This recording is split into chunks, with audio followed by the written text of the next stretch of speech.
Patrick Zanguignan, vous êtes imprimeur d'art, également artiste. Et en tant qu'imprimeur, vous avez travaillé avec Hamaguchi Yozo pendant 12 ans à l'atelier Leblanc à Paris, rue Saint-Jacques, entre 1973 et 1985. Quand avez-vous rencontré Yozo Hamaguchi pour la première fois?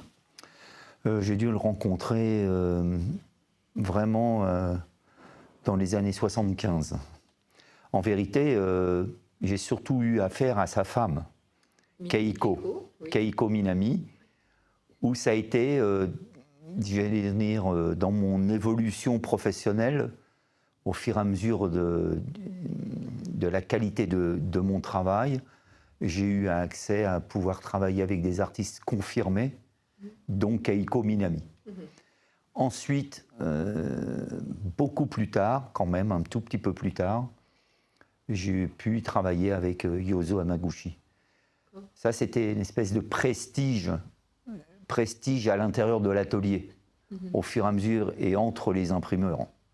Pierre Lallier, le grand patron, maître d'art, imprimeur, lui donnait le travail aux uns et aux autres. Oui, vous étiez combien environ Nous étions 10 imprimeurs. 10 imprimeurs.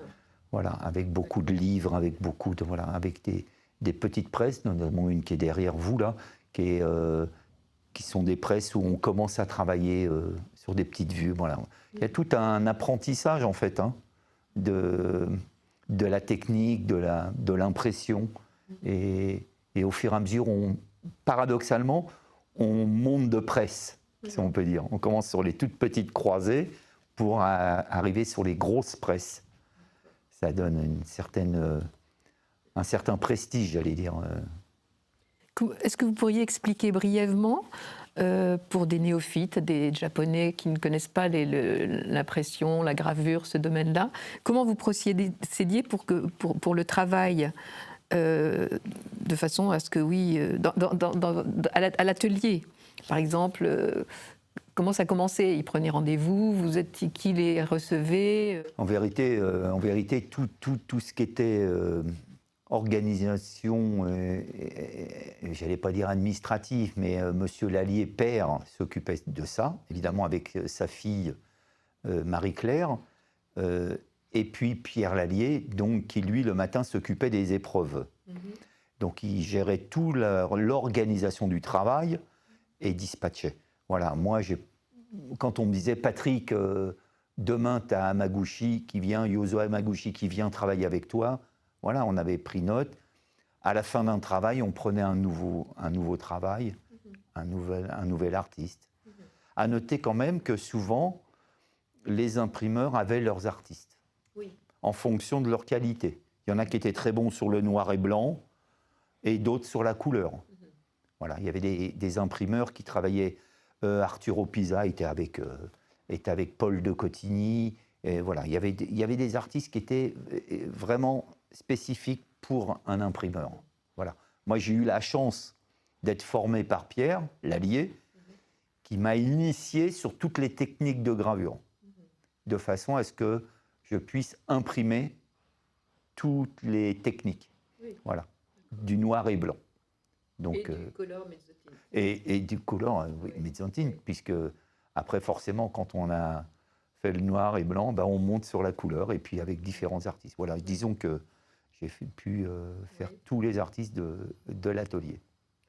Savez-vous où Hamaguchi Yozo signait les épreuves? Oui, il les signait. Il faut savoir que tous les jours, notre travail est ramassé le soir, mis en carton, de façon à ce que ça soit séché, puisque c'est sur des épreuves humides, mouillées, dans l'eau.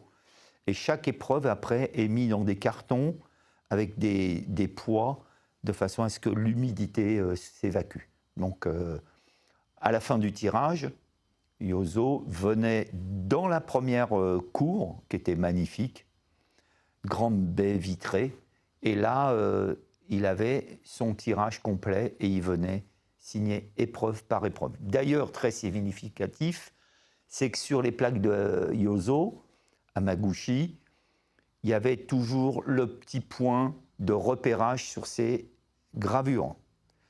Et donc, avec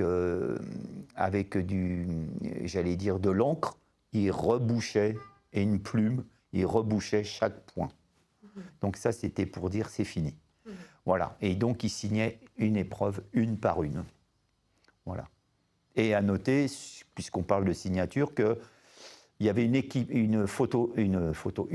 mésothèque, une gravure qui allait à la Bibliothèque nationale, une qui allait au patron, à Monsieur Lallier, une à l'imprimeur, qui nous remettait après, signée de Yo Hamaguchi.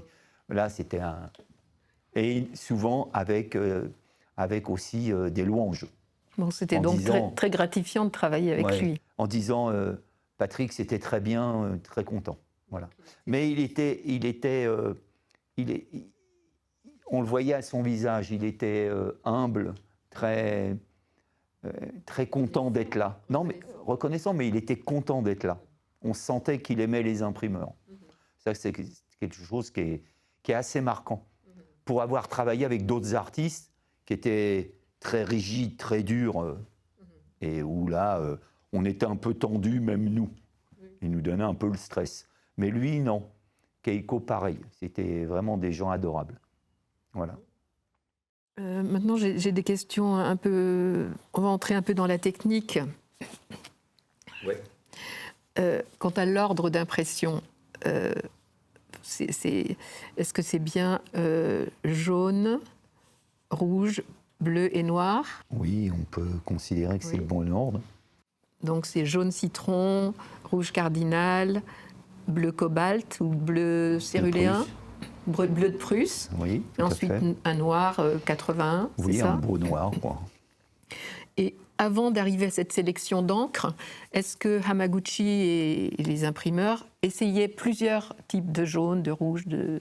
Souvent, on avait souvent les mêmes couleurs.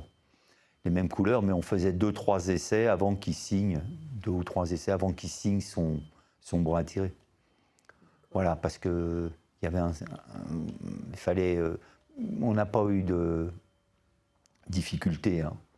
Le travail était tellement... La technique de gravure était tellement parfaite qu'en général, on connaissait bien notre travail. Il y avait toujours une petite pression parce qu'on savait qu'il fallait que ce soit pointu, avec des techniques de repérage très précis. D'ailleurs, il amenait avec son zinc, avec les aiguilles, on repérait. D'ailleurs, j'avais vu sur quelques photos où il aide même. Voilà. Mais non, c'était un moment incroyable. Et l'ordre n'était pas changé, c'était toujours le même ordre de passage des couleurs. Oui. Vous ne mélangiez pas les encres des 4 couleurs avec des teintes intermédiaires? Non. Donc vous gardiez toujours les couleurs primaires pour parvenir à la même consistance? Oui, mais je regarde, je réfléchis, mais je pense que non. Peut-être, non, je ne crois même pas, parce qu'il avait une telle... il arrivait à avoir tellement les dégradés dans sa mésoteinte, dans sa manière noire, que c'est lui-même qui faisait jouer les blancs et les couleurs les uns sur les autres. Donc non, il n'y avait pas besoin de ça. D'ailleurs, on le voit très bien sur ces gravures, même en noir. Et même, des fois, il n'y a besoin de rien. Il y a une œuvre intitulée Patrick's Cherries, donc les cerises de Patrick. On dirait sur cette œuvre que du vert a été utilisé au lieu du jaune. Est-ce que vous vous souvenez de ça? En fait,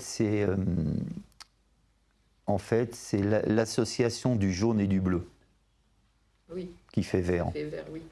Voilà. Mais donc, vous avez joué avec les couleurs là à ce moment-là. Oui, mais c'était une telle... Oui, c'est l'association des deux couleurs. La transparence dans la mésoteinte qui donne ce reflet comme ça, vert. Yozo Hamaguchi a écrit une lettre en 1980 sur laquelle il écrit qu'il veut essayer quelque chose de nouveau